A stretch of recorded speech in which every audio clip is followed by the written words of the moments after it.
Good morning, everyone. I hope you can hear me. Suyash is smiling, which means he can hear me. Welcome to this Borderlines workshop. We are delighted to have you here. I suspect many more people will be connecting in the few minutes. We had a very large number of registrants, more than 60 people registered for this workshop, which is fantastic. So I suspect more people will be joining us. Welcome everyone.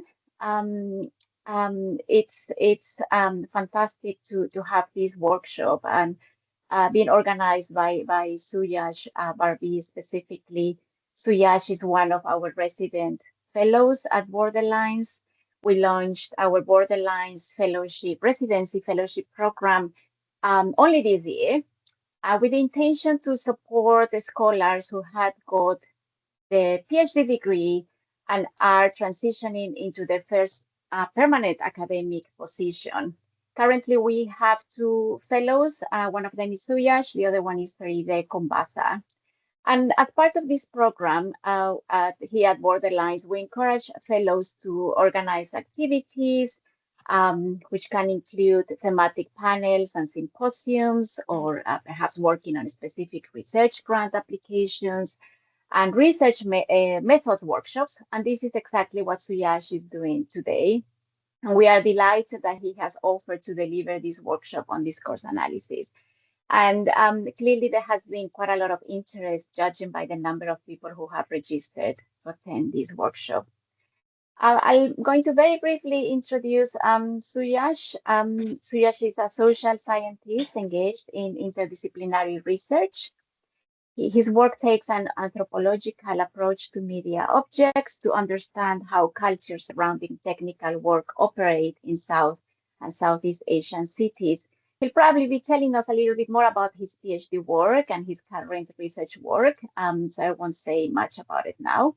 But he's also a teaching fellow at the School of Business and Management at Queen Mary University of London.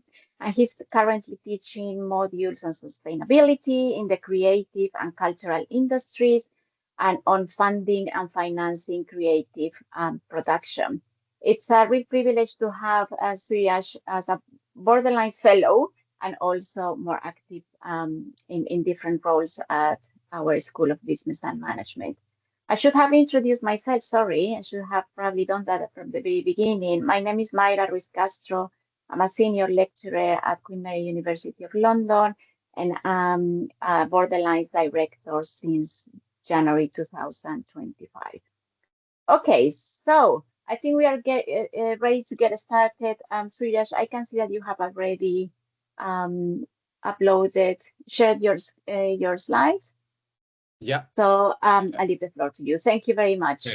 Great. Thank you. Thank you so much, Myra, for that very kind introduction. And it's great to be a resident fellow at Borderlines, and sort of looking forward to engaging more throughout the course of this fellowship. Yeah, thank you very much. Welcome, everyone. Good morning. I'm really happy to have all of you present here today for this workshop on discourse analysis, theory and method. It's probably a very mixed kind of audience that we have today online. Some of you might be PhD students, some of you might already be, teaching.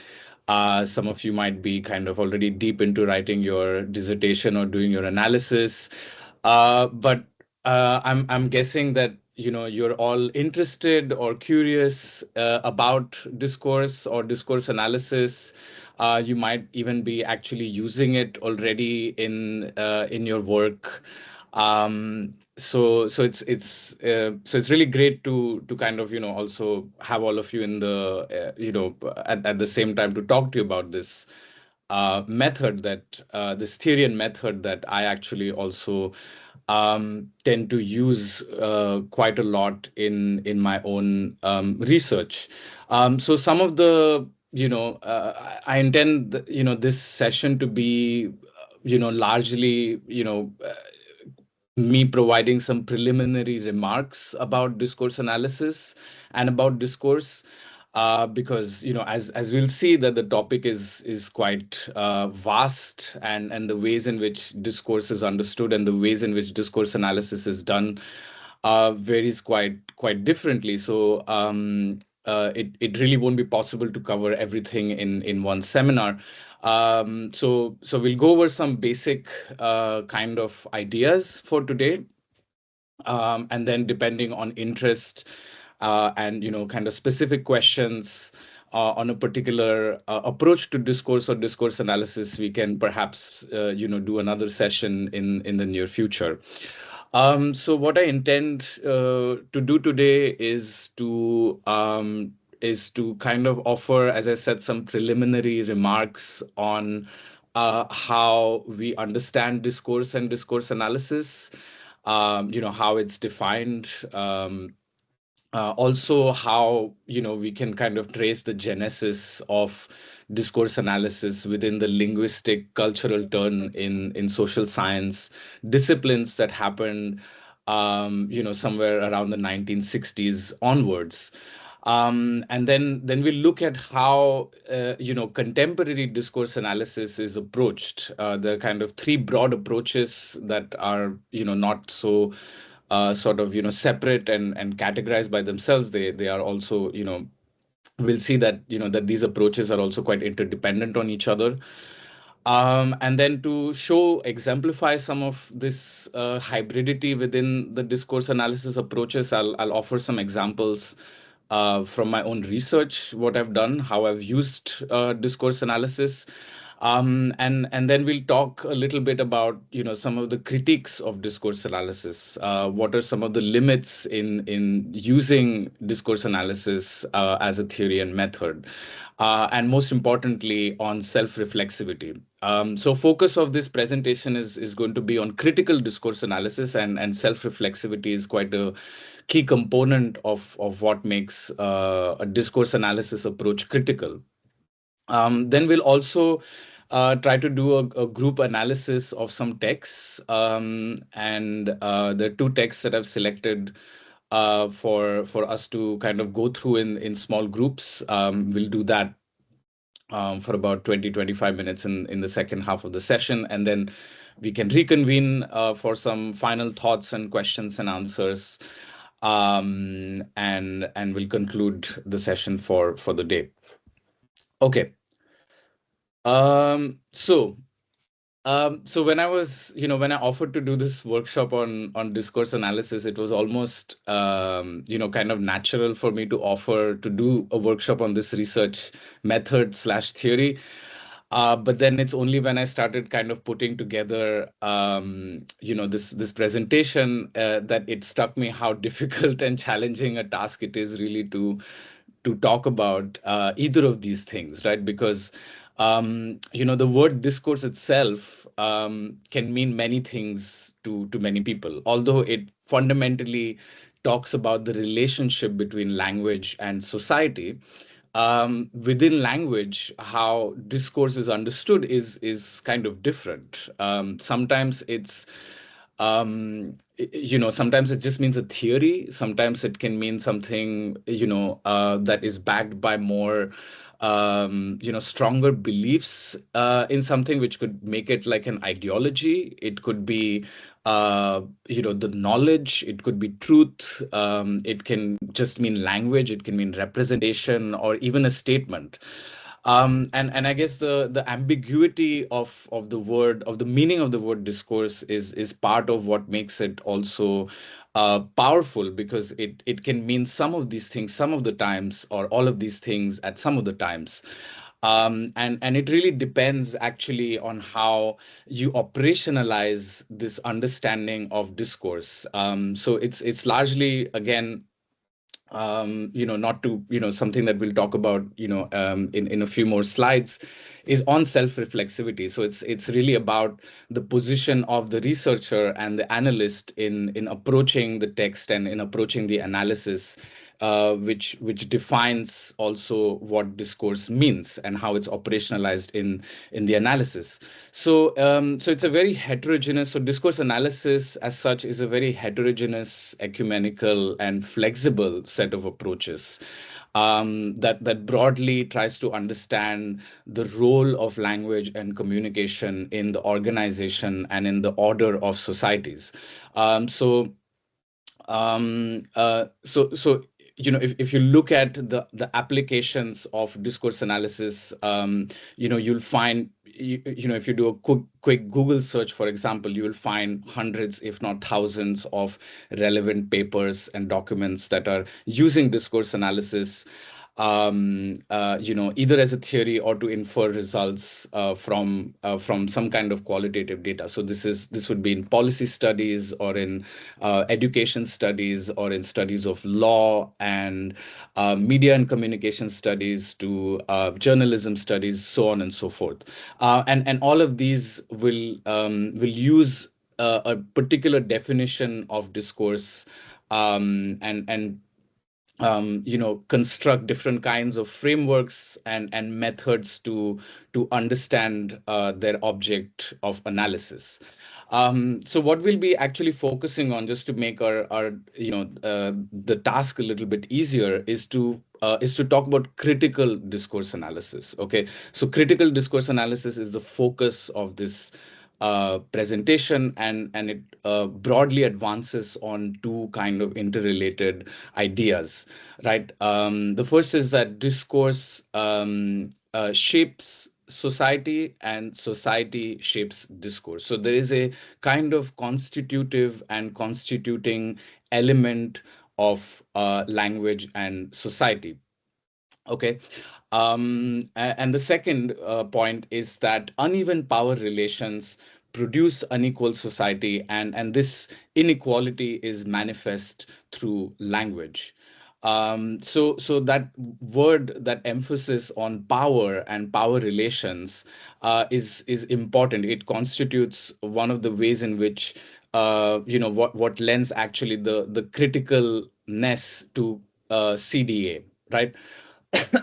So if you were to think of, for example, um, how government policies produce categories of different kinds of subject populations, right? So they identify, for example, who is an economic migrant as opposed to who is a refugee, right? And these discourses on what constitutes one type of person or the other has real implications, because this means that the government has a kind of regulation to police who goes in and out of their borders.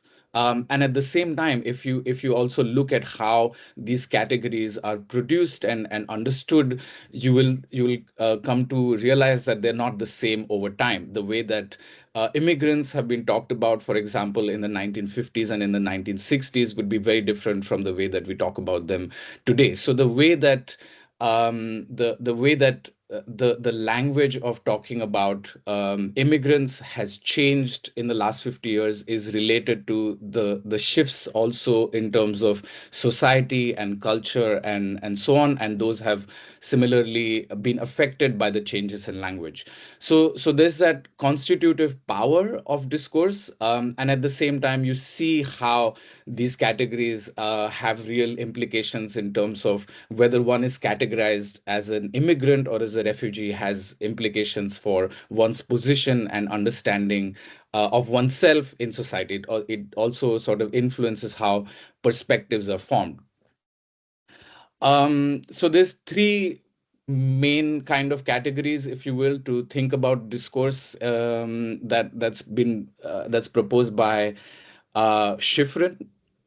So this is at on the first level, you can think of discourse as everything about written and spoken language. Okay, so how would you, for example, analyze a conversation between two people? Okay, I think one of the again, one of the kind of constitutive elements of this of discourse is that it's an exchange. It's never just one single kind of sentence or element. It's something that happens between two people, right? It's a combination of different elements that come and form a text. Okay, so how sentences, for example, will come together and form a particular kind of text that has a genre or a style. So how sentences will come together and form a text which is a policy report, which is different from, let's say, newspaper report of the same thing, right?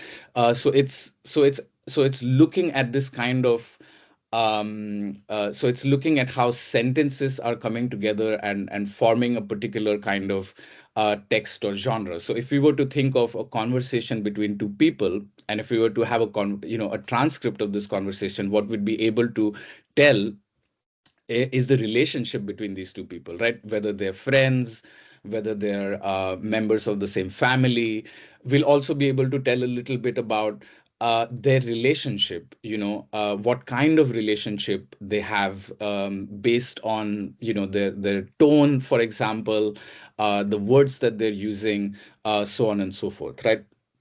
The second category of looking at discourse would be to think of it as language in use. So that is what people are actually doing with language and the context in which they're doing it. Okay. So if we were to again look at this conversation between two people, and we look at them and we understand them as friends, we can understand how they're talking about a particular topic, and what their points of view are about that particular topic. Okay, so for example, we can analyze this conversation between two friends about their preparedness, about how prepared they are for writing their dissertation, right?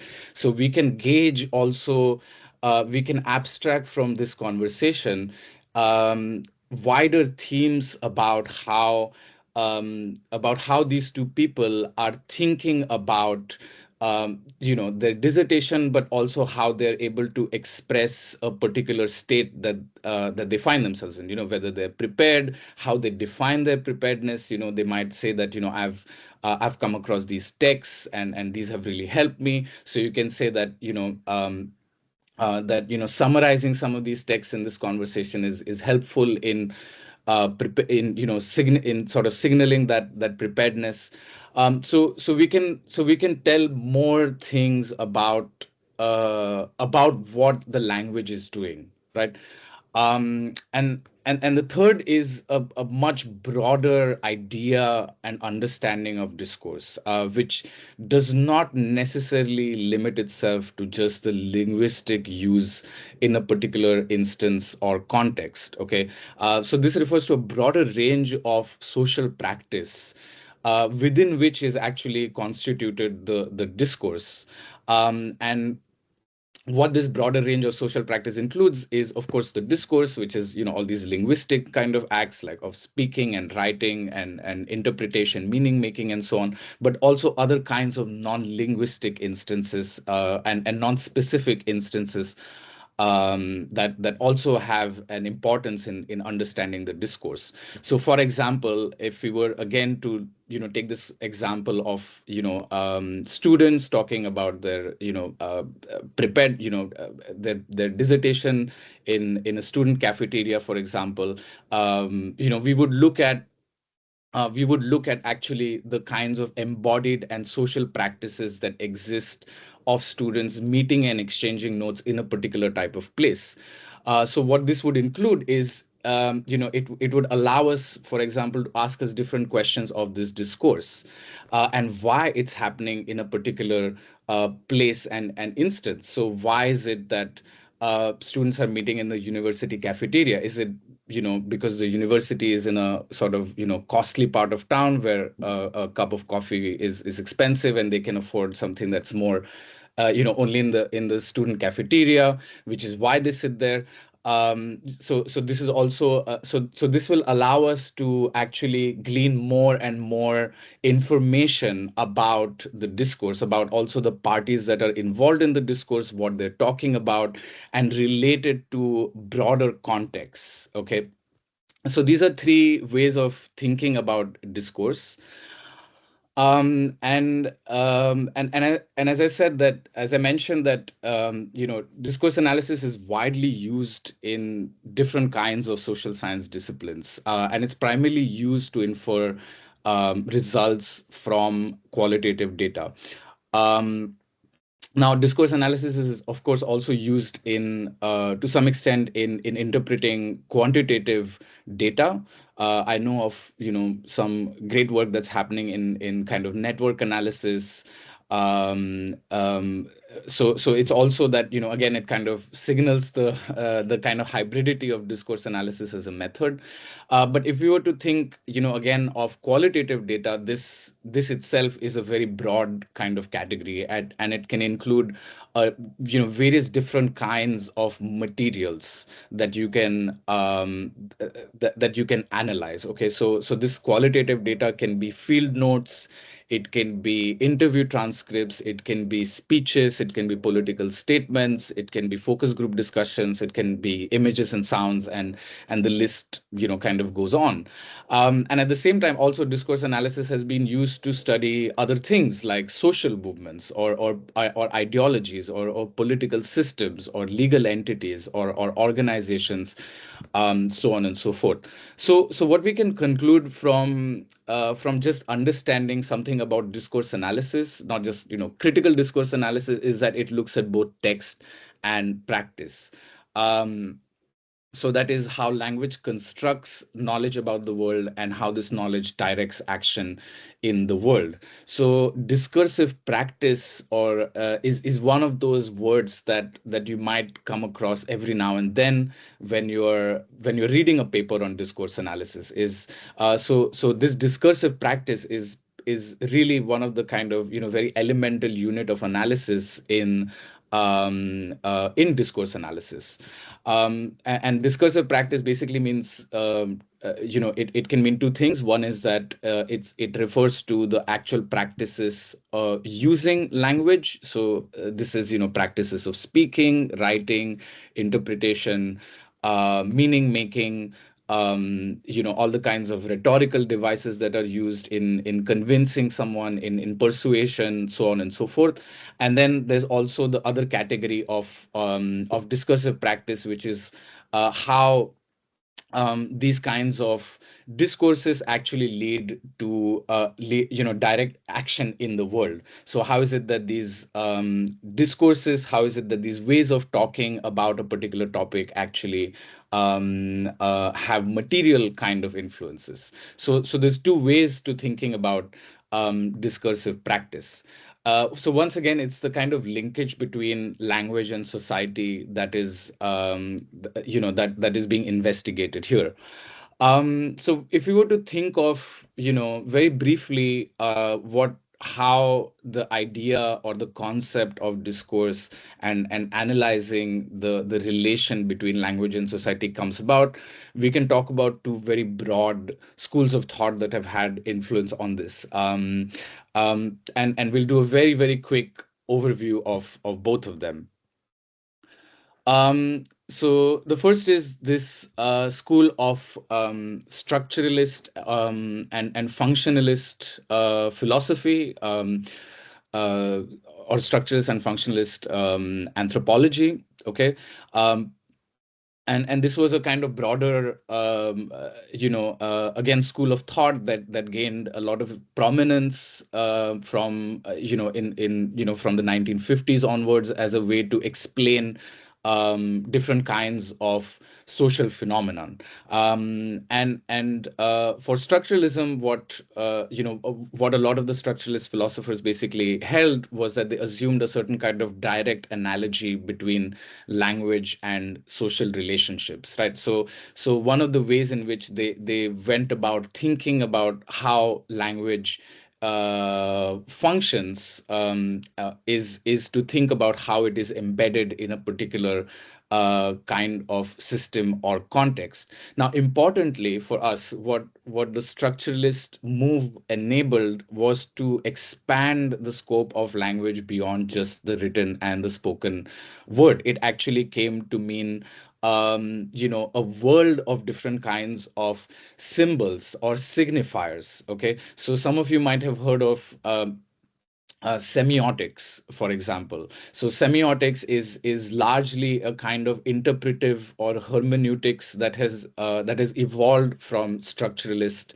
accounts of thinking of the relationship between language and society. So for example, the meaning of certain words is related to but distinct from others. So the meaning of mother is related to but distinct from daughter, father, son, etc. But there is a unifying context in which this word and these other words exist, which is the structure of the family, right?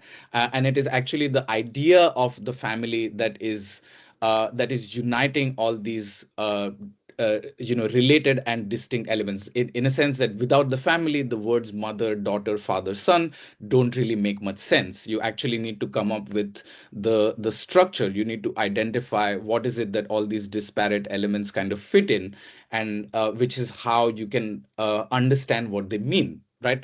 And the structuralist anthropologists particularly took this assertion quite far. They included in their study also, primarily this was, at this time, anthropology was largely concerned with the study of, kind of quote unquote primitive societies, societies that were, on the margins, and a lot of their, also the reason for going there and studying these societies was to actually make that linkage between how linguistic structures are at the basis of all societal structures, and within these primitive, so-called primitive societies, this linkage was supposed to be very direct. Okay, and it was supposed to be much more complex in kind of advanced industrial society, so on and so forth. I mean, that's a topic for another seminar, which we can get into. But the structurists were basically really interested in thinking about how primitive societies basically constructed symbols like totems, for example. How did social life evolve and revolve around certain symbols, exchanges, rituals, what these meant, so on and so forth. Okay.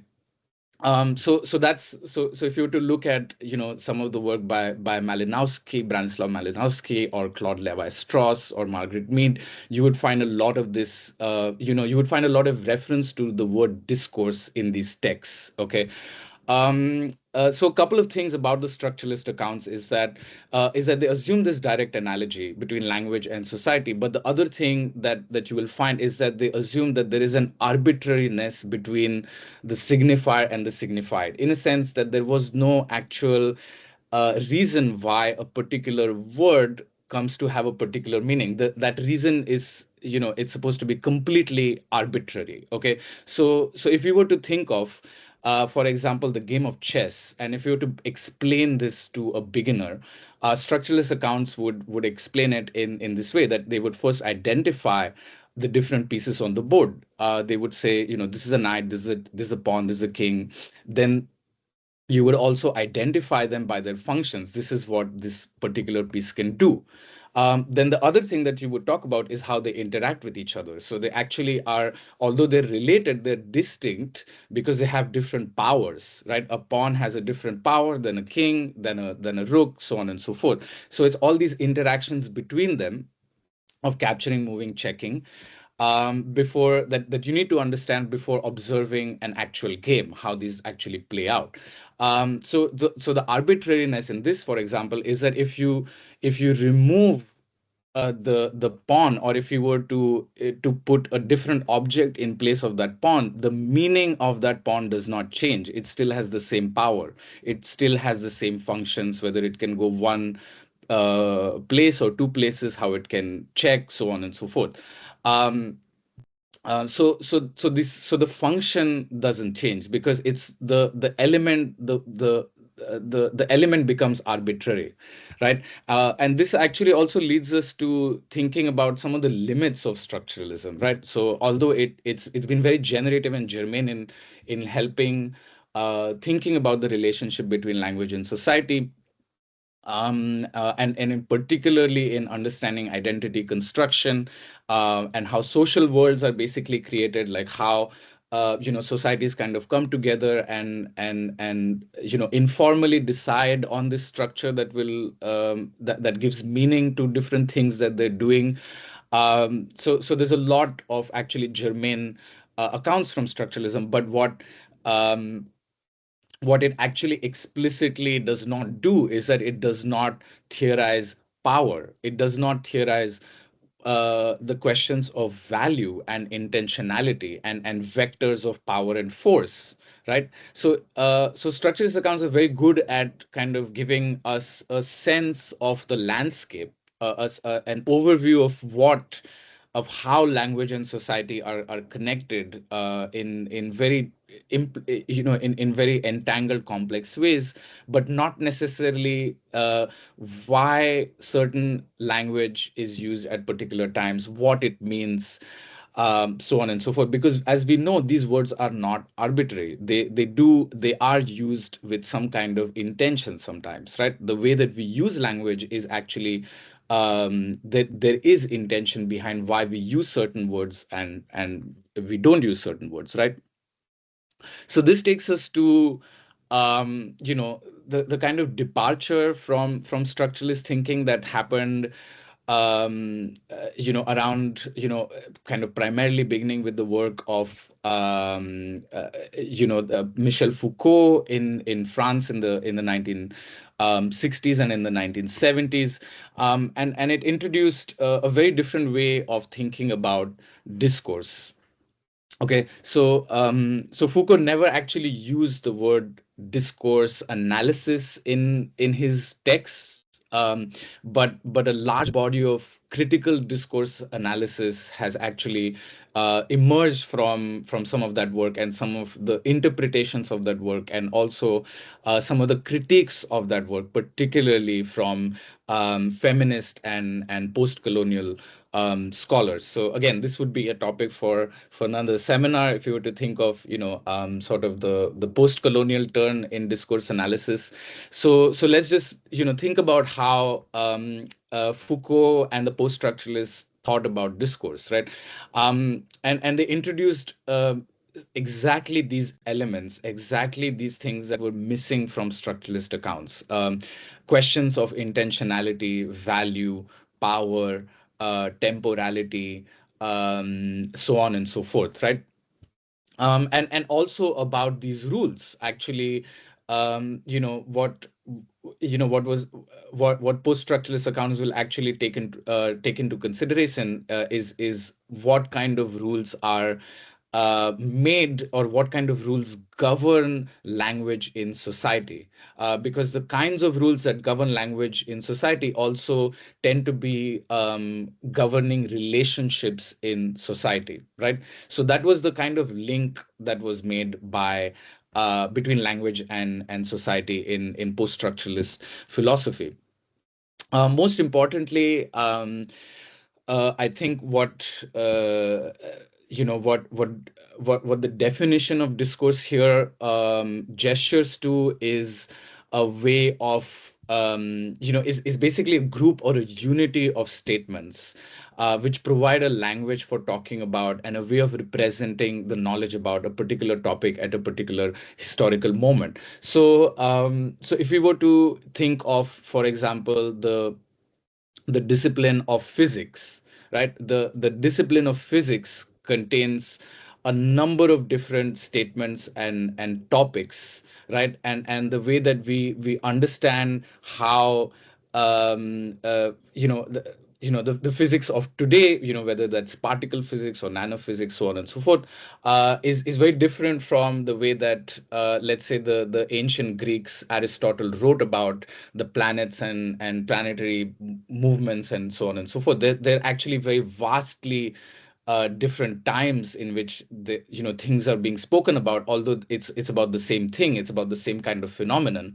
But if we were to think of all of this as constituting a certain kind of discourse on the universe, let's say, this will allow us to actually trace different ways of thinking about a particular topic across across time. So we can actually see that the how thinking about the universe in the case of physics has changed from antiquity to modern day, right?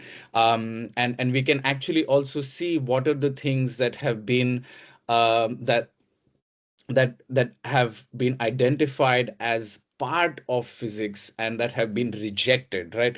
So certain things have that were very true at one point of time were then later on discarded as being unscientific, right? So over time, actually, these rules have also evolved around the discourse of the universe, like what is permitted as being acceptable as true and what is rejected as being false or unscientific. So discourse in this sense actually gives us a much wider understanding of language, right? And goes back to that earlier sort of point on how you can understand discourse as a way of social practice. Okay. And now how this is important again, like how this is related to a kind of critical discourse analysis is the link to power. Okay. So what these so what so what for what is kind of very apparent in the work of Foucault is this link between in trying to think about how certain statements come to be understood as knowledge and about how this knowledge is linked to power. Okay, how certain kinds of statements assume the authority of the truth, and because of assuming that authority they actually make themselves true. Okay, so for example, if single parenting may or may not be linked to delinquency. Okay, so there might be various discourses about this. There might be a lot of talk about that that single parents or these kinds of families where you have delinquent behavior, for example, that is more likely to happen. There might be a widespread kind of understanding, a common sense, even you might think between people of a certain class, the way that they would talk about that the relation between single parenting and delinquency. But if a UK government comes out with a very definitive report, or I mean, not just UK government, but any government, let's say, it comes out with a report and makes a very definitive connection between that there is a link between single parenting and delinquency, this will have real consequences for both parents and children, and it will become true regardless of any conclusive links, right? So this is the way that so this is the way that a certain kind of social knowledge about how two different phenomenon are related become authoritative because of the institution through which they are being produced. They become, this knowledge becomes a certain kind of truth or even a fact, if you will. And the implication of this knowledge becoming the truth is that it then will be translated into policies, into welfare schemes, into subject categories, and that will have real consequences, right? So in Foucault's case, he did these studies of these kinds of delinquency, was in fact one of the things that Foucault studied in among sexuality and madness and imprisonment and so on. And really the idea behind some of these texts was actually to think about how discourses on madness, on sexuality, so on and so forth, had actually changed over time. Okay, who had what kind of statements had become authoritative about mental illness, for example? What kind of methods of dealing with people were acceptable at a certain point of time? I think Foucault's project was also went beyond that, and we'll come to that in a second, when he also looked at the technologies of how this kind of that this language actually put in place. I mean, in a certain sense, Foucault is talking about language itself as a certain kind of technology, but he's also talking about things like the panopticon, for example, that that symbolizes this idea of surveillance of in a prison, right? So this is so the works are very germane again. And if we were to kind of glean from some of these studies, some of the materials that Foucault studied, and then later on we can also think about how we can move towards from a theory to a method. These are some of the things that you could look at. Okay, so you could look at statements about the topic. Okay, you could look at statements that were made on sexuality, by authors, by critics at certain points of times. You can think of the rules that were prescribing what is sayable and thinkable about this topic at a particular kind of time, that it was okay to sort of have laws against homosexuality in Victorian Britain, for example. Because it was sort of underscored by a certain thinking about morality, that was linked to kind of the normative, the heterosexual family, for example. You can think of the attributes of subjects who personified the topic. How are these attributes kind of identified and inscribed in these texts? How knowledge about a particular topic again became authoritative as the truth. So when is it that certain kinds of ideas become laws, become penal laws, for example? That's how the idea about, or knowledge about society has real material effects in terms of its sort of institutionalization as the truth. Then you can think of some of the practices and conducts of these institutions themselves. Okay, so you can think of how is it that the government goes about producing reports on subjects like crime, for example. What are the methods that they use? Do they use surveys? Are they using interviews? Are they using focus group discussions? Are they consulting people? Who are they consulting? So there are all these different kinds of questions again that you can ask. From the post-structuralist kind of definition and approach to discourse analysis. So to sum up, there's three kinds of ways, three approaches to discourse analysis. There's the social linguistics approach. Okay, this is almost the kind of classical critical discourse analysis that's emerged. That's largely used, let's say, in education studies or in discourses psychology, for example, which will constitute samples of written or written texts or transcripts, so on and so forth. Your analysis then would be looking at some of the grammatical and semantic uses and meanings of these texts. Okay, like it's an analysis also of some of the rhetorical and narrative devices, the techniques that are being used in language to convince or persuade or question or respond, so on and so forth. The second is an empirical discourse analysis. Okay, this would mean thinking about genre analysis. So if we were to take a look at, let's say, a particular text, and then think about how this text constitutes a policy on sustainability, for example. This would be a particular kind of analysis of genre. Okay, so you would actually look at what is it in the text that makes it specific to a policy report on sustainability. I would argue that in an empirical discourse analysis, you would actually go even further. You can push the text a little more and ask some more questions about what is it that is being talked about sustainability if the report is on sustainability. Um, you know, what kind of failures are identified, or what are identified as the failures of sustainability. We'll take a look at this example in just a couple of slides.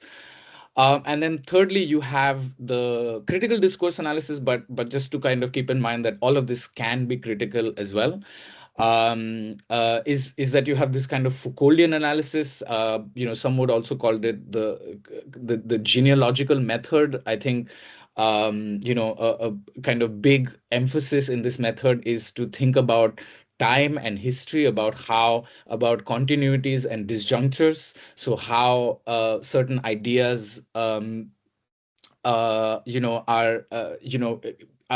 accepted as the truth, and then they become then they're rejected, but not entirely. Some part of it is still retained in new conceptions and understanding of the topic.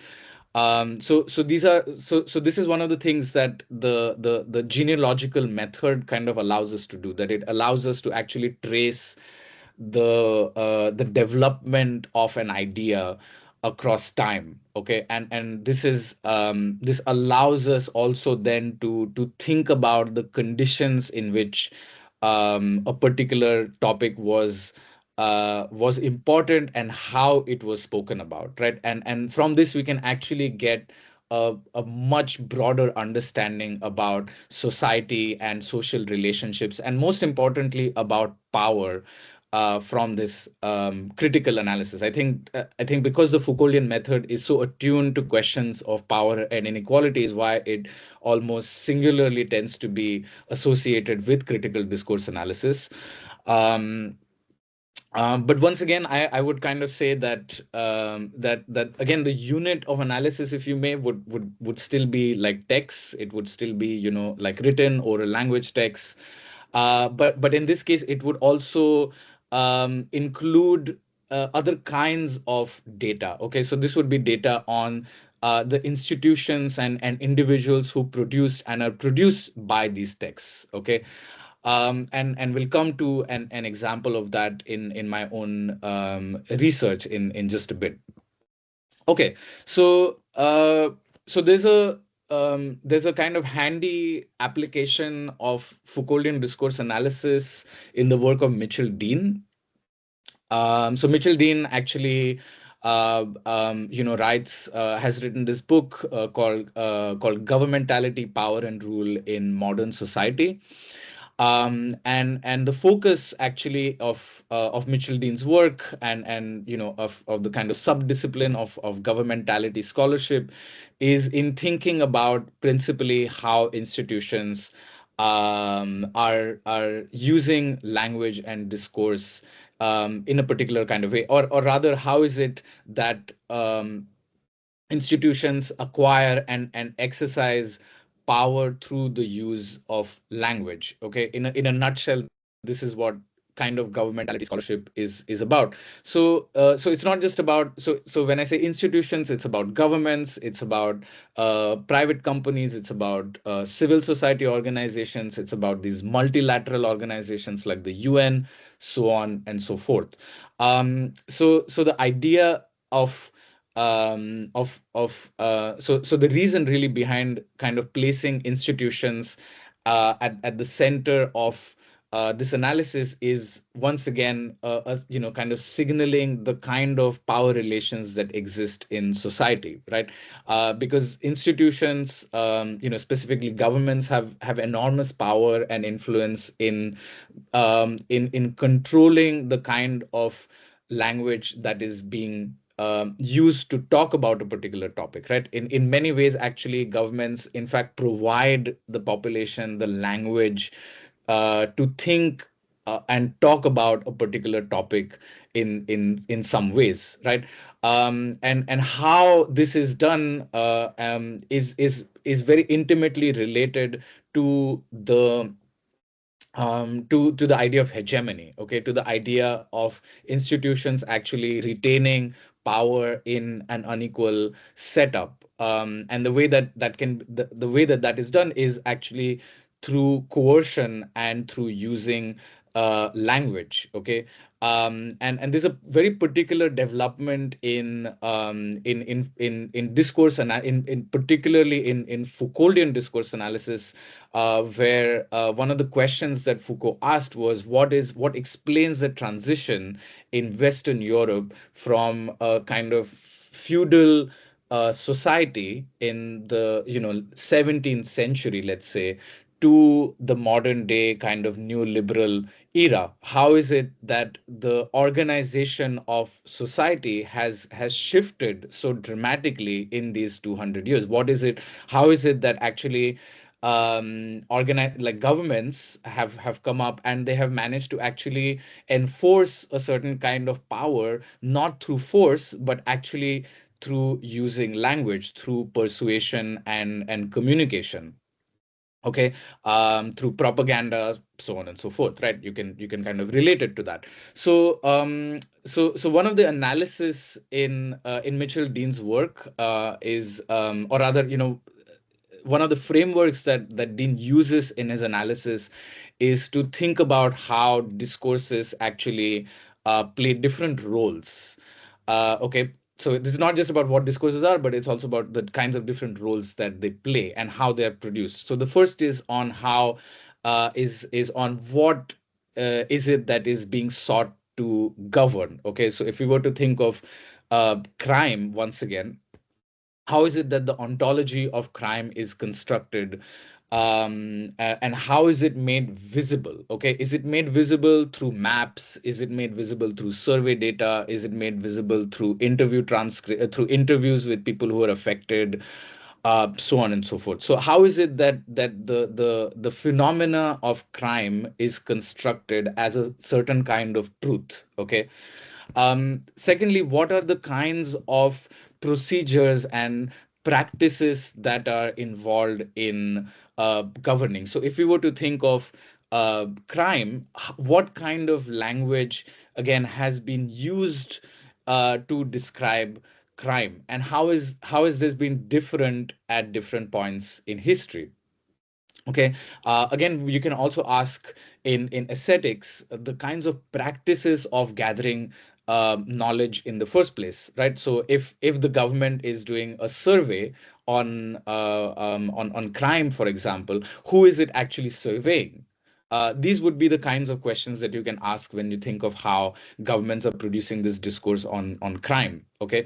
The third kind of function of discourse is in telos. It's the kind of lofty goals that are that the text hopes to achieve. Okay, and it's always framed in these kinds of macro kind of aims of social benefit and public good and so on and so forth. Okay, so the policy, so again, to go back to this example on crime and government policy on crime, it might say that, oh, the government is recommending a particular kind of policy to deal with crime because this is going to make us a safer nation, this is going to make our streets safer for our children, so on and so forth. So it's basically a certain kind of goal that is not real, but that is nonetheless part of the text. Okay, so the discourse is made to function in that particular way. It's made to give the idea to people that this is the end point of this particular action, of this particular practice. Okay, and then finally we can think of also the subjects. Okay, this is actually who are the people who are addressed by this particular policy, and how are they being imagined. Okay, and so if we were to think of let's say development policy. Okay, how is it that development beneficiaries are identified in the text? Are they identified as victims? Are they identified as helpless? All of these are kinds of ideas about who the people are, about the addressees. Okay, so the discourse also plays a function in that respect. um so just to again quickly kind of run through another applied method of critical discourse analysis, which borrows from the Foucauldian kind of genealogical approach, but is again somewhat distinct from it, is this idea developed by linguists, and these are kind of more commonly cited in media and communication studies and in journalism, for example, where again the focus of this type of analysis, and it's just called critical discourse analysis, is again to think of not just is not just to think of the linguistic domain and the linguistic realm alone, but also to think of how language is representative of knowledge, and how the production of this knowledge is intimately tied to the governing of selves and societies. So there are three kinds of levels that are suggested in this work. Particularly, I can recommend the work of Norman Fairclough for if you want to know more about this method. And there's basically three levels of analysis. One is the text. So here you can describe the text, the kind of language that is used, the tone, whether it is formal, informal, whether it's high register, so on and so forth, right? Then you can take a look at the discursive practice, or here it says the processing analysis, but it's actually the discursive practice, which is the analysis of how that particular text is produced. Okay, so again, what are the kinds of devices or genres that are being mobilized in order for that text to be convincing or persuasive? Okay, and then the third kind of level of analysis is of social practice. So this is the larger kind of discourses and socio-historical conditions that are surrounding the production of that text, and to some extent also its reception. Okay. So if we were to do a very quick example of this, I think one of the strongest elements of discourse analysis is the way that it allows you to ask certain kinds of questions that are, mostly kind of like how and what and also like why questions. Although, I haven't put down a why question here, but it allows us to ask us these sorts of research questions of the data of the text, right? Um, so this is something that if you were looking to analyze a particular piece of data, you can actually start thinking about first of all why you would want to use discourse analysis. So some of the kinds of things I mentioned about critical discourse analysis, that it's about power and so on, would be important. But it's also about the kinds of questions that you want to ask of your data. What is it that you want to find out from the data? Okay, so what is it that what is your hypothesis, quote unquote, that you want to prove or falsify? Okay, so this is an interesting report on that was actually written by a couple of years ago, and we actually give this as a key text in one of the modules at for the undergraduates here in the business school. And it's written by the Cambridge Institute for Sustainability Leadership. And it's basically like a kind of high level report on the failure of ESG standards, like environment, society, and governance standards in actually enforcing sustainability, right? And this paper is actually making a very broad argument about why that although kind of globalized markets have basically have been very ineffective. They're ineffective mechanisms of delivering a sustainability agenda. Nonetheless, they are important in actually achieving sustainability objectives. So it's actually kind of making a case for market reforms, but it's also kind of saying that the markets can't just regulate themselves. We need structural, i.e., governmental intervention in regulating some of these markets. Okay, so it's making a kind of very pro-business argument in that sense. Um, um, so it's a very interesting text again to kind of think about how sustainability is talked about. Okay, and these are some of the questions that we can ask of the text, right? And we may not be able to answer all of them in just like a very short kind of executive summary that I have here as a kind of quick excerpt. Um, but we can just take a quick look at it, right? So how is it that the paper is constructing the failure of corporate sustainability? How is it that certain actors, in this case this CISL, is positioned as having the legitimate voice? And most importantly, actually for me, was like this title, like survival of the fittest, right? It's so Darwinian in its evocation. that it deserves also a kind of separate question, is like, what is behind the use of this metaphor? What does it actually, what does it mean? So this is just a very small excerpt from the executive summary. I can just take a few seconds just to read it on by ourselves.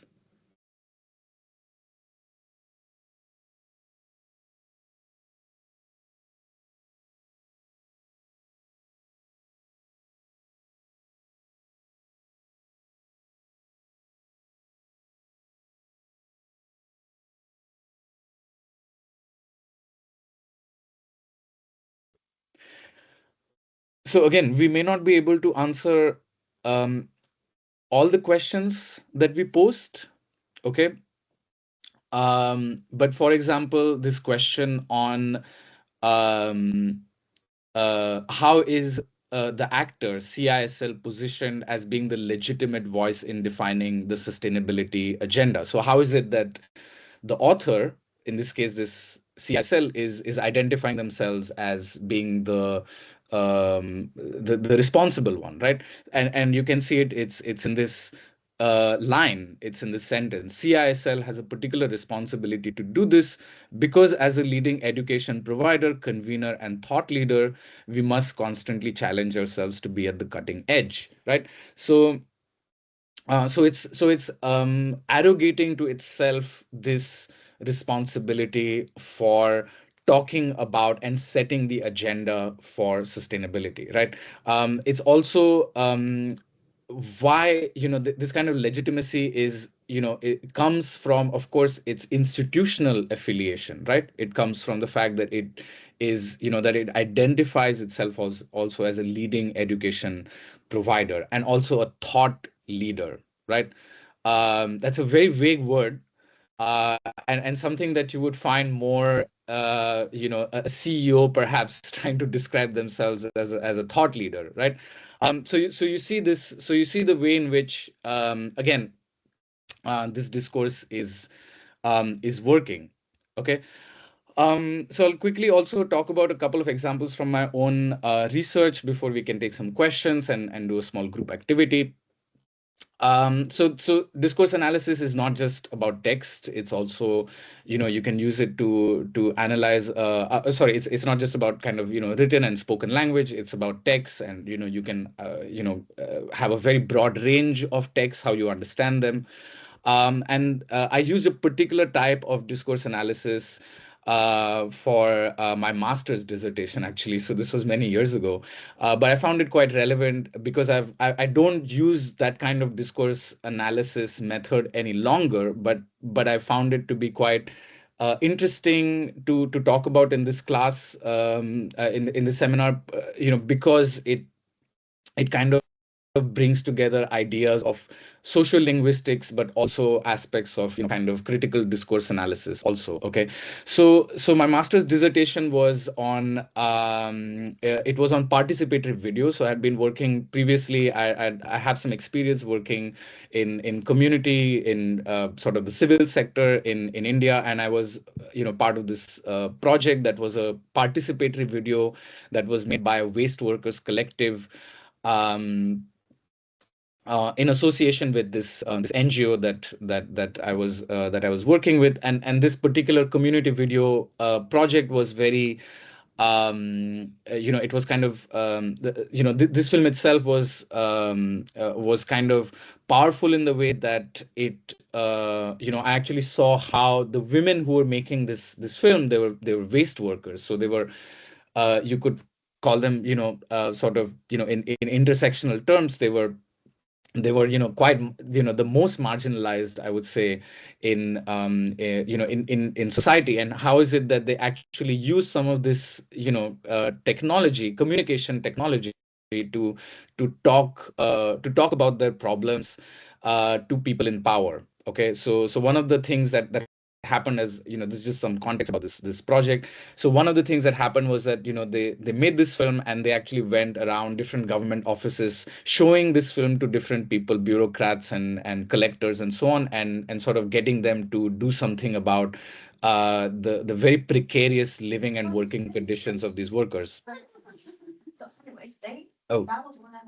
Oh, I'm sorry if um so so the way that I went about it was to actually think about um how this how actually the film was constructing particular ideas or resistance to power, okay, what I call counter hegemony. Okay, how is it that this counter hegemony, this idea of resistance to power and challenging authority was constructed through the participants voice and their self representation. So this is, the women who are part of this collective made the video themselves.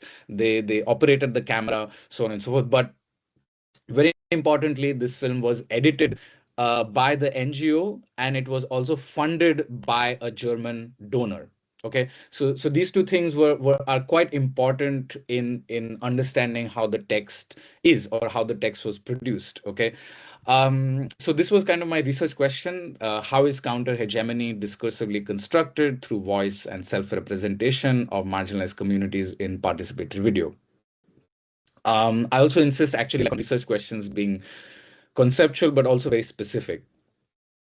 So the kind of analytical design and method I used is social semiotics. Okay, and what this, in a nutshell means is how semiotic elements, images, sounds, but also genres and styles construct social representations, political narratives, and cultural identities. Okay, and as a critical method, what social semiotics actually is tasked of doing is actually making visible some of these ideological assumptions and power relations that are normalized, that we may not be aware of how power in language is operating, how it operates on us also. And that's what the semiotic analysis can help us actually lay bare. Okay, so this offered me three kinds of scope. Okay, it offered me the scope to basically build this kind of conjunctive relationship between the semiotic and the ideological. Okay, and how this was reproduced, or how this reproduced power relations in the text. Okay, so remember what I said, that the women were making the film themselves, but they were also being funded by a donor, German donor, and the video was being edited by the NGO themselves. Okay, so they were like two kind. So they were like, actually, even if it was like a single text, they had like these different parties, each with their own kinds of objectives and motives, each with their own ideologies, some diverging, some converging, right? And where was it that convergence and divergence happened in the text? That's what I was interested in. The second thing I was interested in is how is it that this form, the semiotic elements allowed the participants, or enabled the participants, to critically reflect on issues of power and gender violence in their daily lives. And finally, this is more on the question of kind of narrative device and rhetorics, is that how is it that a certain idea of montage was set up this relation? How is it that the visual editing and the fit to a certain kind of genre or style set up these relationships between the character who is on the screen, between the viewer and also the camera. Okay, so some of the findings that this allowed me to do was to look at these kinds of images, right? And it allowed me to also think about the frontal gaze. Okay, and this I linked also to sort of I related this also to kind of studies by Bell Hooks and Manthia Diawara, who are talking about sort of sort of the of black audiences being completely disillusioned by films that portray white subjects. Okay, and how is it that people actually, black audiences are actually looking at some of these films? Okay, and the way that Hooks and Diawara kind of talk about it is that they actually relate this kind of reception to how Black people are also protesting, and how that relates to a look of defiance, right? So it's connecting these ideas of looking and the frontal gaze, what that means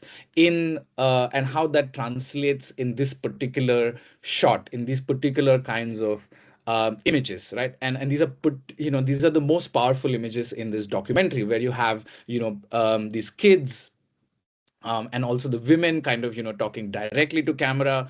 You can see the intensity on their face, and also you can gauge it from their voice, so on and so forth, right? And this is particularly affective. Okay, so I can imagine someone watching this would feel moved by what they're seeing. But what the documentary also did was that it depicted a certain kind of condition of poverty. Okay, so these shots, for example, were there at the very opening of the film. Okay, they set up the film. They set up a lot of these interviews and a lot of this more oppositional stuff that happened later on. Okay, and these are actually images. Of course, these are images of the women, doing their work, and it's also kind of framed in slow motion. There's a very kind of sentimental, violent track in the background that's happening when you're seeing these images. So the net effect of watching this is to invoke a very different kind of feeling, a sympathy in the viewer, right? And this kind of um, this kind of use of audio visuals actually fits in a very different kind of genre of documentary, which is the documentary that kind of fits that kind of uh, the donor's case, what the donors probably want to see in terms of the helplessness or the victimhood of some of these participants. um, Another kind of quick example that I'll give is from my doctoral research. This is where I use a very different kind of discourse analysis. I was using, let's say, a genealogical approach. My broader understanding was, of course, in thinking about how technical work cultures have operated in in India, and how basically technological shifts have happened in the country, what this has meant for the people, for people who are actually the technical workers doing it. And part of this thesis was actually doing a broader kind of history on how digital television has emerged in India. Okay, what I was interested in thinking about was not just in the technological shifts, but what I was interested in was understanding how governmental thinking about technology and its possibilities has changed over time. How is it in a very relatively short span of time, in about 30 years, the thinking about television had changed quite dramatically. Okay, and some of this thinking was in part to do with changes in technology, but this was but part of this thinking was also in a way done to legitimize some of the possibilities, right? So I drew from a wide range of texts for this. Okay, I drew in I had an interview with the government minister. I had an independent report around 300 pages, called An Indian Personality of Television, that was published in 1986. Then I also had other kinds of regulatory documents from between the 2000s and 2010. I also had a legal case on obscenity on late night television that was actually that was quite influential in determining television policy in India. And one of the kind of findings I had was that television was shaped by some of these political economic conditions of economic liberalization, right? So obviously, television or was possible because of certain kinds of government policies, because of relaxation of import rules, for example. Okay, but that it was also accompanied by anxieties about the ill effects of some of these new communication technologies. Okay, and the kind of pure entertainment that television promised. And this was, for the Indian government in the 1980s, a big kind of moral concern, that they were basically really interested in using technology as a way of education and nation building, and not just stuff it with sponsored TV shows and so on and so forth, right? So there was this big kind of debate in the 1980s, and a lot of that was actually, driven by government, by elites, by some artists, so on and so forth. And these anxieties actually get diluted over time.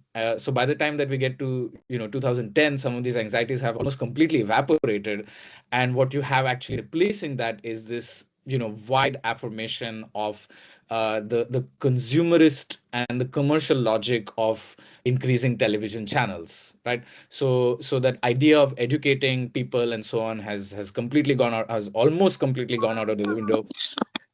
And more or less what we see by the 2010s is that, oh, let's just actually switch television from analog to digital, because it's going to make us so much more money when we free up that bandwidth. Okay, so some of the things that I did was it was quite an interesting exercise, also a tedious one, because I read through all of these documents. And these are some of the really interesting kinds of tidbits that I have on screen, right? Some of these actually were quite illustrative in writing up an analysis of for my thesis. Okay, so one very kind of telling quote is by this government minister who was was quite bombastic actually. And he had the habit of making these kinds of claims. He said color TV is like it's like the jet airplane. It's going to zoom us into the new era of high technology, so on and so forth. So one of the kind of funny things he said was that we can't have black and white technology. It's dead. It's dead as a dodo. Nature is in color. Okay. And what we have to see in on this color television is basically like this celebration of this essentialized kind of Indian culture of folk art, and all its beauty and simplicity, so on and so forth, right? Obviously, it's meant to kind of conjure up an image of Indian culture as traditional and ritual bound, and almost unchanging, so on and so forth. And it's very much meant again to portray this kind of culture for the urban middle class, who are the consumers of television, right? But at the same time, you have this kind of pushback where there's this anxiety that all of a sudden, if we start having TV in middle class homes, people who are who can't really afford it will try to aspire for this lifestyle, regardless of their actual material conditions. So within this discourse, there's also discourse on aspiration, on poverty, on what it means to be middle class, so on and so forth, right? Um, so so these are again like just some examples from my own research, just to kind of exemplify that it can be quite ecumenical, it can be quite hybrid. Some people even do discourse analysis without explicitly saying that I'm doing a discourse analysis. Um, but this leads us to some critiques, right? That there is this and discourse analysis has been widely critiqued for its almost exclusive fixation on on linguistic frameworks. Okay, so this means that the unit of your analysis might not be language, but you are in effect doing still a linguistic analysis of your text. Okay, and this can have some drawbacks, because you may not look at other dimensions of social practice that are equally important than just how language is used, right? So it's not just important what, again, like what someone says, or the fact that they are engaging in a speech act, but it's also important to see what happens, whether that speech act actually leads to something, right? And discourse analysis sometimes can be kind of neglectful of that, right? There's also this tendency to treat language as this primary site of power, right? And there's a risk of reducing actually some social phenomena to just the issues of language, right? So just a way of thinking about how institutional violence works may be very different from not just its kind of manifestation in language, but its other kind of but other ways in which this becomes apparent. Okay, uh, on the in the embodied experience, for example, right? Which may not, like racism, for example, might be something that we can identify in text, but then experiences of racism may be quite non-linguistic, right? So sometimes discourse analysis can be a bit neglectful of that. There's also a tendency to do highly selective sampling. So a lot of times you will almost you will select your the sample of text depending on how you want to interpret them, or on basis of a certain kind of hypothesis is why you pick a certain kind of sample text. So this can be a bit of a critique. So for example, if you're thinking about how um, you know the right wing press talks about immigration, for example, you're naturally going to restrict yourself to certain kinds of publications, right? So you're making a selective choice, and then again, the risk is that although people might have certain views on immigration, they may not classify themselves as right wing, right? So there are all these kinds of problems in identification and correlation that can happen through discourse analysis, right? And finally, sometimes texts are just treated as artifacts, not really as social constructs. So discourse analysis best works also as when it's kind of combined with other as a part of a research design. Okay. At the same time, there's some really generative possibilities from critical discourse analysis, right? And one of its kind of critical premise again is that it has never claimed to be a neutral procedure. Okay, so it really dismisses this idea that analysis can be objective, or that any kind of analysis is done from an impartial perspective. Okay, it in fact takes into account that the act of interpretation and the act of research itself is infused with power relations. Okay, and more importantly, the kinds of the background of the analyst, the social, cultural, linguistic background is not just incidental, but it's constitutive of the analysis. So who the person is, again, this comes back to who the person is who's doing the analysis, what their questions are, but also what their background is equally important in thinking about how an analysis is done, right? A good CDA actually will have this kind of self-reflexivity about it. Okay, it will also acknowledge the extent to which there's an inequality between the researcher and the researched. Okay, think of this in terms of interpreting ethnographic data. You are speaking for your participants. You are in effect actually interpreting what they're saying in a particular kind of way. This gives you a power to represent their work, their words, right? Their worldviews, so on and so forth, right?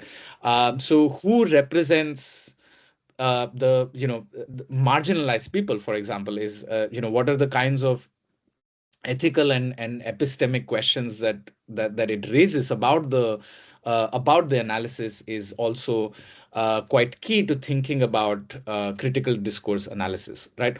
And finally, I think what CDA, particularly in this kind of school of thinking, which borrows from sort of social linguistics, is that it very explicitly defines its socio-political position, right? It very explicitly aligns itself with the best interests of dominated groups, taking experiences and struggles against inequality seriously, and actually and actually investigating conditions of inequality rather than assuming a position of objectivity where a researcher can come in and say, oh, we are going to give you these reasons for why inequality exists, but it's actually in a way to draw from experiences and discourses of inequality from those who experience and produce them to some extent, which is what constitutes the critical element in CDA.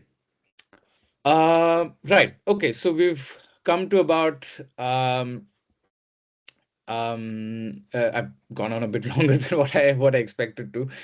But we could do we could do some question and answers. And we have a small group activity which, if we have time for, we can do. If you can't do the breakout groups, I suggest I could probably upload the document here in the chat. We could take about uh, 10 minutes maybe to Mhm. go through it on our own, and then maybe in the last, let's say 10 minutes, we can just reconvene and hear what people have to say. does that That does that sounds sound great. okay? Yeah. Yes, Okay. yes. Thank you so much for this very detailed and rich presentation. Let's do that. So we have three, four comments and questions in the chat box. Maybe you can address them, Yeah. and then I'll be able to create the rooms. So that's good news.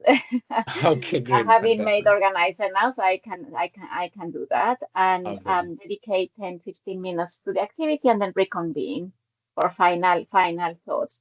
All right. So if I looking at the questions here, quite interesting questions. One of them is from Natalie. Yeah. She's asking for advice on she's asking to know more about the post-colonial turn in thinking about discourse. Yeah. Any headlines you can share, any resources you might know of and would like to share with the audience, that would be fantastic. Um, so yeah, I would say that broadly you could um, trace sort of the post-colonial turn in discourse analysis. Maybe I could, it might not be classified as a kind of classic discourse analysis text, but I'd probably say the work of Edward Said, Orientalism, is a very good place to start, to think about how certain kind of discourse which operates through the novel and literature basically has come to construct a particular image of the Orient for for Western readers. And it's also about some of these assumptions in that behind constructing that discourse, I would say. I would definitely recommend that. I can also recommend a book called The Intimate Enemy. It's a study by Ashish Nandi. And again, very much kind of following the project of Edward Said. Sorry, this is not Intimate Enemy. It's called Intimate Relations. Sorry. Um, and this is also kind of following the work of Edward Said, where Ashish Nandi basically looks at the construction of the colonial Indian subject, specifically the colonial Indian male as an effeminate character, and how this basically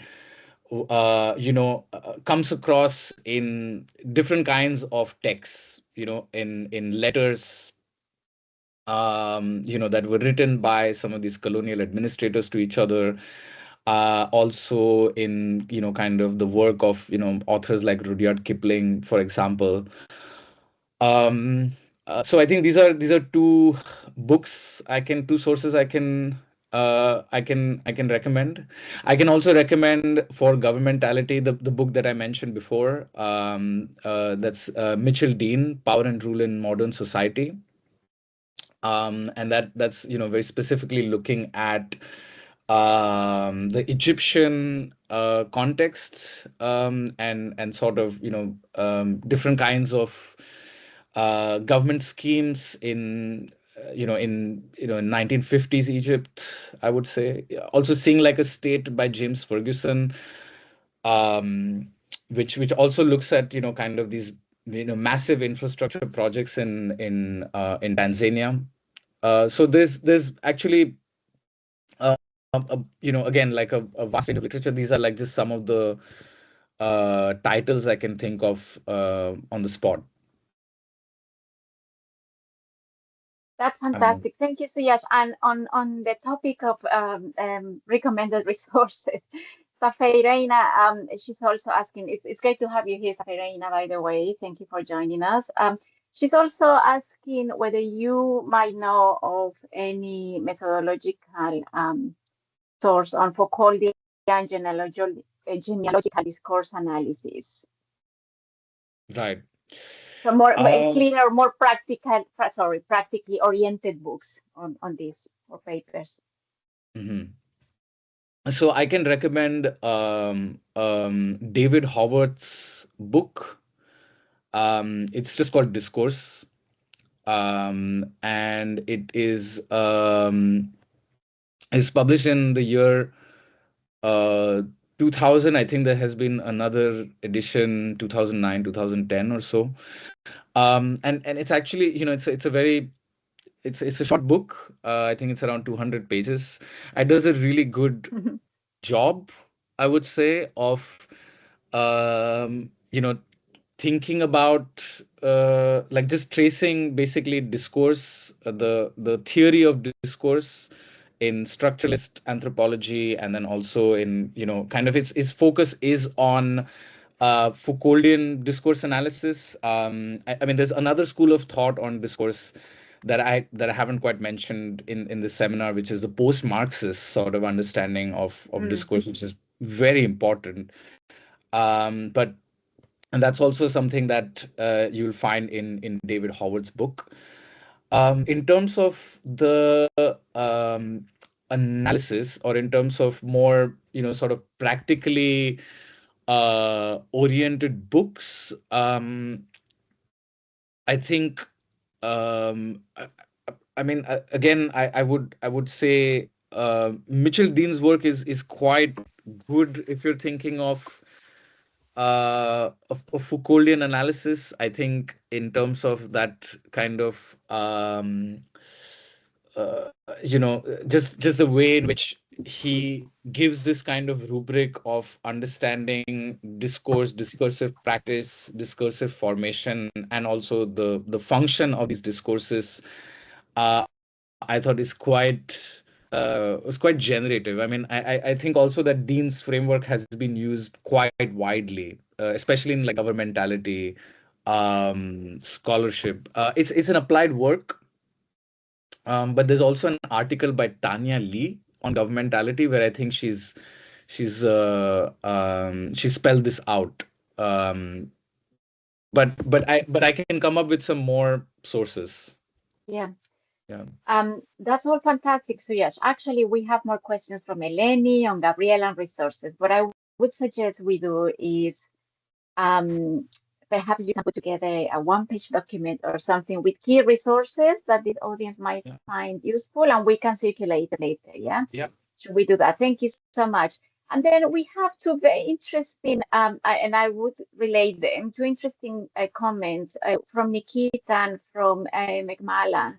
Nikita is, and I think you kind of answered this question already when you say that for your research you have analyzed videos, for example, right? And she's asking, Nikita is asking whether the discourse analysis is limited to written text or does it also explore nonverbal forms of communication? And then Mekmala was talking about, the democratization of language in the context of mental health and referring to memes, right, Mhm. used in social media, referring to the on being on the spectrum and alluding to ADHD irresponsibly, right? I think we can bring those two comments together. So what do you have to say here, Suyash? Thank you. Yeah. But thank you for the questions. So yes, just on the first one, that it's not just limited to written text or written or spoken language.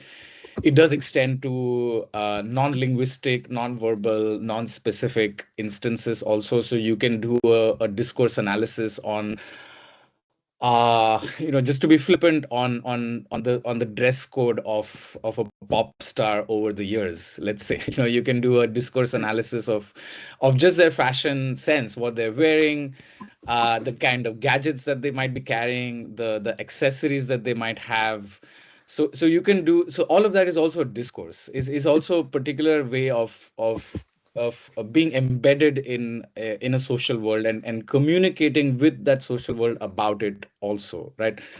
And then as I kind of also explained, you can use it to analyze, like images, the conjunction between images and ideas. So it's quite diverse. And on the second question, I think, yeah, I think it is quite an interesting um, uh, sort of time in India, especially given the discussions on mental health. Um, and I've kind of, how where it's kind of shifted from being a very taboo topic, something that you don't talk about, to sort of being almost, I would say, awkwardly acknowledged in the as a real problem. Okay, I think there's ways in which people are coming to terms with talking about mental health. So there's this word burnout. Okay, so this word burnout has become a synonym to thinking about stress, and not just any kind of stress, but actually work induced stress, right? And it's also come to signify the kind of neglectful culture in corporate India that is very neglectful actually of their employees and their well-being, so on and so forth, right? And I see again, why it comes back to memes is because I see this in when I'm on social media. I get these memes of sort of 30-year-old Indian employees who are fed up with their jobs and are talking about burnout, and it becomes a way actually to think about how mental health is being in a way awkwardly acknowledged, but not quite fully. I think a discourse analysis of the ways in which mental health is being talked about online would be quite interesting, like from memes, from using some of these words. Okay, it also talks about a certain kind of mental illness, right? It's talking about, when you talk about burnout, it's talking about someone who's urban, who's probably educated in English, holds a corporate job, is overworked because they're ambitious, so on and so forth. So again, it's privileging a certain kind of subject and their experience of stress. Um, I, I don't know if that answered the question. Yeah, I think it's Yes. fantastic. Yeah. You have given people some research ideas here as well Thank you. that Great. can be explored using discourse analysis. Should we take one more question before going Yes, into a absolutely. break Yeah. room? So this is from Manjiri. Thank you so much, Manjiri, for turning your camera on your microphone on. Please go ahead. Thank you, Myra. Very well done, Suyash. Very, very interesting research. So my question is in the context of just a quick sentence about my work. I'm a first year student, PhD student at Queen Mary, and my research is going to be on leadership and inclusion, and especially in the context of disability. I am interested in in inclusion across, but for this purpose, it's disability, and it just links to your previous answer in terms of the discourse around disability, how disability is described, Mhm. especially in the leadership context. And I'm not talking about burnout or Yeah. what is called induced by stress. No, and I'm talking about specific cultural differences. For example, Mhm. how disability is described in the UK, which I'm studying, to India, or the whole range of IWD, PWD, Yeah. individuals with disability, and all of that. So, have you done any kind of work around it, or is there anything you'd like to say? Right. Great. It's really, thank you so much for your question, and really very interesting to know about your research. So I myself have not actually forayed into either of these kinds of subfields. But I can but I did actually write a paper on basically on commuting in the Mumbai local trains. Okay. And how, for example, the experiences of commuting are very different for disabled commuters, right?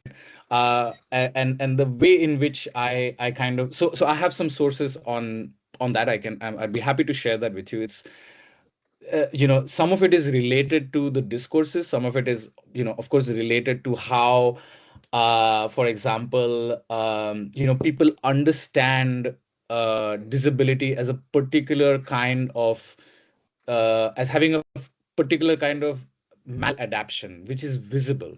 Okay. And this has to do, of course, with the way in which, let's say, the symbol of disability is frequently someone who doesn't have mobility, and it's frequently kind of associated with that. But other kinds of disorders that are not visible. Okay, so for people who are, for example, hearing impaired. Okay.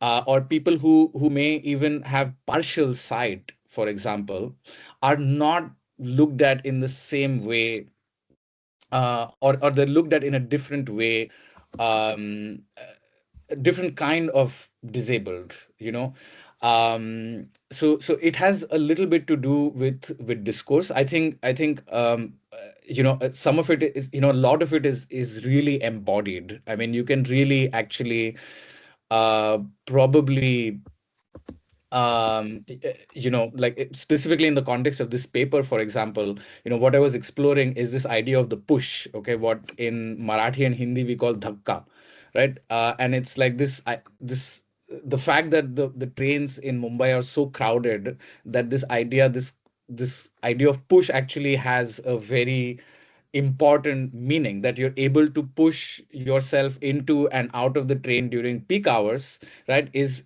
something that is completely an embodied ability. Okay, and it simply privileges certain kinds of ability, right? um, so what are the discourses of disabled commuters who are, how do they cope with this normalcy, the hegemony of dhakka, right, of the push? So that's also one of the things that I was quite interested in.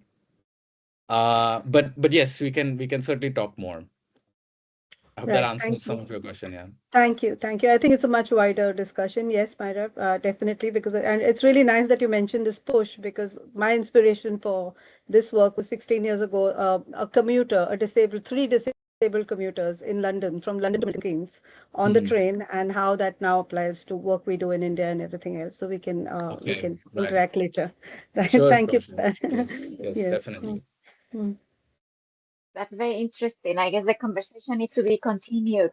mm. All right. So yes, so what would you like to do? Should we break into rooms? We have about 15, 17 minutes. Yeah. I guess we can do a 10-minute. uh, I mean, the texts are obviously for the groups to use. So even if, not everyone goes through the questions, we can kind of reconvene for a quick 5 minutes before we conclude. What say? So we can do the breakout rooms, 10 minutes, come back, and then conclude. Perfect. Let's do that. Okay, Okay. great. Would you like to give instructions now, or Yeah, so just very simple. There are two texts. There's a news report, and there's a couple of images. There's after each text, there's some questions, there's some prompts. I would say individually do it. We don't have 30 minutes, unfortunately, but do it individually. And if you have interesting insights that you want to discuss in these groups, you can, and then we can meet again at the end. So, so yeah, so do it individually. You have a few minutes, and if you want to share initial thoughts, you can do it in the group. will you upload the text? Yes. So should I do it in the chat box here? Or you will visit each of the groups then? I I mean, I might. Is it better if I upload it here, or is it? I'm not sure if I Uh, can. yes. Or Why I don't could you do visit it each of now? the groups. Yeah. Yeah, do it now, and then we'll see whether it's necessary to do it again in the individual groups. Yeah. Let me see. Action synapse.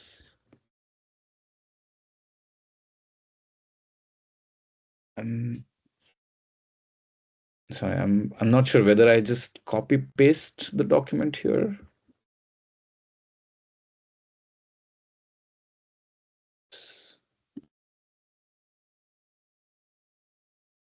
I think we have had an issue in the past that Teams doesn't allow us to share Yeah. documents via I don't know whether it's a safety issue, an Hmm. annoying issue actually. Yeah, Um, because I'm not sure I can do anything really. I can't what we could do is maybe if you open one of share. the files and show the Yeah. text on the screen, maybe it's a smaller group now. We are about 20 people. Okay. So maybe we can even just take a look at 2, 3 Sure. paragraphs, right? Sure. Sure. And people can brainstorm, what they see, what they read, Hmm. what they interpret, just as a short exercise Yeah. of discourse analysis. That would be fantastic. Let's see. Stop presenting.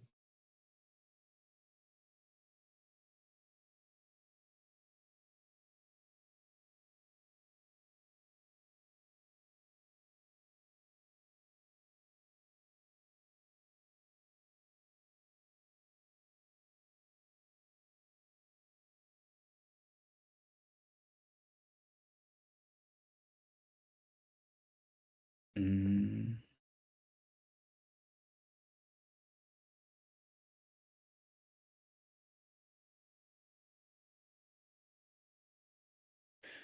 So I'm just struggling with this. Let's see.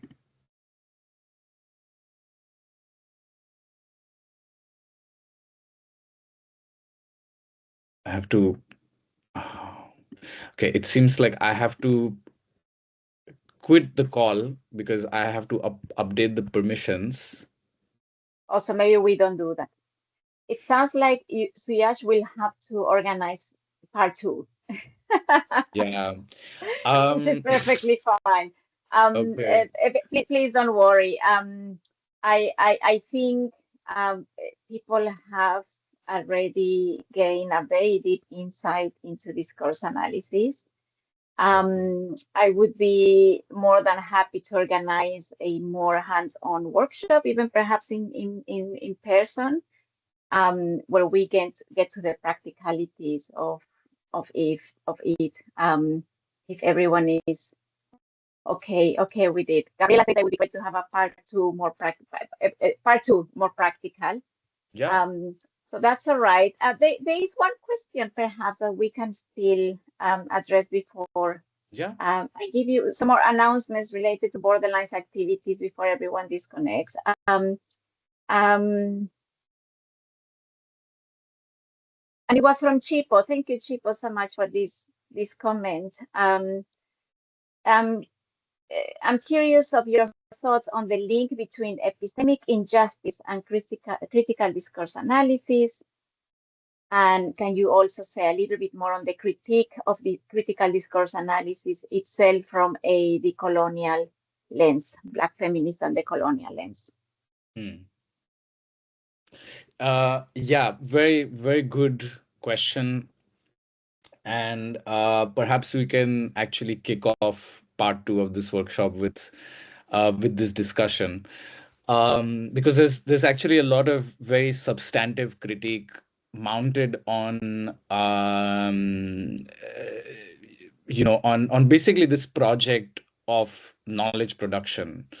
Um, um, and it's very much led by the kind of the sort of thinking. A lot of it is basically inspired by feminist and post-colonial scholars, and it's also, of course, kind of it needs to be also decolonized in some way, right? So I mentioned two authors when I was talking about my kind of my dissertation analysis. I spoke about bell hooks and Manthya Diawara, and both of them have actually done, Manthya Diawara in particular. He's a he's a film studies scholar, and he's critiqued this idea of the gaze, right? The gaze in cinema, for example, how what kind of subject, what kind of audience subject position it privileges on the one hand. But I think also what Diawara has done is that um, he's looked at these kind of buddy films in the 80s and the 90s, and these police dramas in the UK, in the US, that were basically where the depictions of black people had changed. Like, they had been kind of understood as or portrayed largely as sort of